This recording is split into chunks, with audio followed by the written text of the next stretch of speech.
तुमचं bank balance हलकं आहे का? स्वप्न मोठी पण खिशात हवा भरलीये का? मग ऐका श्रीमंत लोकांची गोष्ट, ज्यात डोकं वापरून नोटा छापता येतात कायदेशीर मार्गाने. हो, या सारांशात थिंक अँड ग्रो रिच पुस्तकाची अफलातून रेसिपी आहे, बुद्धीचं खेळ आणि भरपूर पैसा. चला तर मग सुरू करूया. मराठी समरीवाली तुमचं हर्षगत स्वागत करते आहे. थिंक अँड ग्रो रिच, श्रीमंत होण्याचं रहस्य, थोडं वेडं थोडं भेडं पण सॉलिड जबरदस्त. नापोलियन हिल हे एकदम 100% पक्के ठरले होते की मी असा फॉर्म्युला शोधणार की ज्याने कोणालाही श्रीमंत होता येईल. आता तो काळ 1930चा. लोकांना 2 वेळचं अन्न मिळत नव्हतं आणि हा बापडा लोकांना श्रीमंत करायच्या गप्पा मारतोय.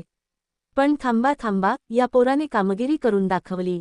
त्याने Thomas Edison, Henry Ford, Andrew Carnegie आणि अजून 500 लोकांचं इंटरव्ह्यू घेतलं.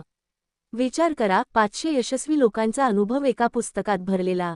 आणि याचं नाव ठेवलं थिंक अँड ग्रो रिच, विचार करा आणि श्रीमंत व्हा. म्हणजे पैसे कमवा, नवऱ्याच्या घरून नाही. तर मग चला, या पुस्तकाचं धमाल मिश्किल सारांश पाहूया. पैशाचं पाणी कुठून वाहतं?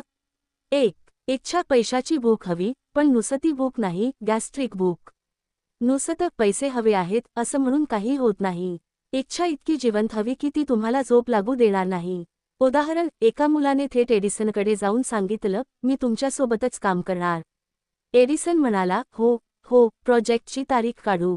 पण नंतर काय? त्याला खरोखर संधी मिळाली. इच्छेने त्याला तिथवर पोहोचवलं. 2. विश्वास. जर तुम्ही स्वतःवर विश्वास ठेवत नसाल तर बाकीच्यांनी काय विठ्ठलाचा भजन करायचं? नापोलियन सांगतो, स्वतःवर विश्वास ठेवणं हे पहिलं पाऊल आहे. मी श्रीमंत होणार हे तुम्ही जर आरशासमोर बघून दररोज 5 वेळा नाही म्हणत तर नशीब पण म्हणेल, बाबा तूच कन्फ्यूज आहेस. 3. Auto suggestion. मनाला गोड बिस्किट दाखवून फसवा. हा प्रकार म्हणजे स्वतःच्या मेंदूला रोज सांगायचं, तू करोडपती आहेस. दिवसातून काही मिनिटं बसून विचार करा, माझ्याकडे किती पैसे आहेत, मी काय मिळवणार आहे. मेंदू जरा बावळट असतो, तो पटवून घेतो. मग त्याला वाटतं, अरे खरंच वाटतंय, आणि मग तो तशी दिशाच घेतो. 4. ज्ञान. शालेय ज्ञान नाही, हम उपयोगी ज्ञान. नापोलियन म्हणतो, शाळेचा पहिला नंबर श्रीमंत होईल असं कुठे लिहिलं नाही. हेनरी फोर्डला तर बऱ्याचशा गोष्टी माहीतही नव्हत्या, पण त्याने हुशार लोकांची टीम बनवली. ज्ञान मिळवा, पण गरजेनुसार. फार लाऊड स्पीकर लावला की शेजारी तक्रार करतात. समजलं ना? 5. कल्पनाशक्ती. याला इंग्रजीत इमॅजिनेशन म्हणतात, पण मराठीत जरा भन्नाट विचारशक्ती. पैसे कल्पनेतूनच येतात. नवीन आयडिया, नवीन बिझनेस, नवीन पद्धती. उगाच आपण मध्यमवर्गीय आहोत असं म्हणत बसाल तर लक्ष्मी म्हणेल, ठीक आहे, मग मी पुढे चाले रे बाबा. 6. योजना. प्लॅन नसेल तर फक्त स्वप्न उरतात आणि स्वप्न फुकट असतात. स्वप्न पहा, पण प्लॅन बनवा. जर का पहिलाच प्लॅन फसला तर दुसरा बनवा. नाहीतर तुम्हाला लोक म्हणतील, तुझा प्लॅन इतका लय भारी होता की फक्त तूच समजलास. 7. निर्णय. झटपट निर्णय घ्या, उगाच विचार करत बसलात तर संधी दुसऱ्याच्या घशात. श्रीमंत लोक निर्णय लवकर घेतात आणि बदलायला वेळ घेतात. गरीब लोक उलट करतात. तुम्ही कोणत्या साईडचे? 8. जिद्द. खचून बसाल तर पुढे वाट लावणारच. यशाच्या अगदी जवळ पोहोचून लोक थांबतात. कित्येक वेळा थोडाच वेळ राहतो, पण आपण म्हणतो, बस झालं आता, नाही जमणार. पण हिल म्हणतो, ज्याने जिद्द धरली तोच पैशाच्या खुर्चीत बसतो. 9. Smart group. लोक काय संगत असो तशी रंगत. तुमच्या आजूबाजूला असे लोक पाहिजेत की जे तुम्हाला वर खेचतील. जर तुमचे मित्र नेहमी चहा पिऊन स्वप्न पाहतात तर तुमचं भविष्यही कटिंग चहा आर्थिक धोरण असणार. 10. Sex transmutation. थांबा थांबा, विषय वळतोय. हिल म्हणतो, सेक्सची ऊर्जा ही जबरदस्त आहे, पण तिला योग्य दिशेनं वळवा. म्हणजे थोडक्यात आतुरतेचं रूपांतर सृजनात करा.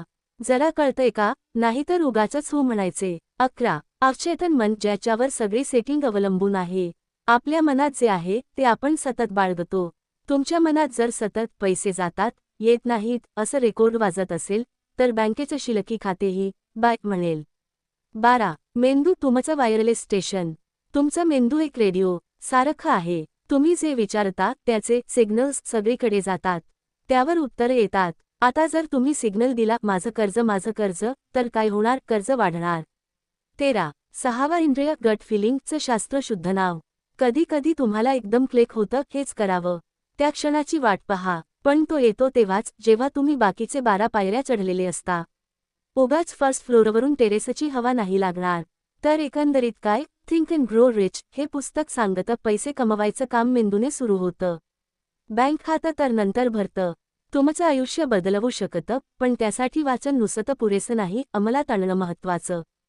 ज्यांना वाटतं हे सगळं अति वाटतंय त्यांच्यासाठी हिल म्हणतो, ज्यांना वाटतं हे शक्य नाही ते अशांपासून दूर राहा जे करून दाखवतात.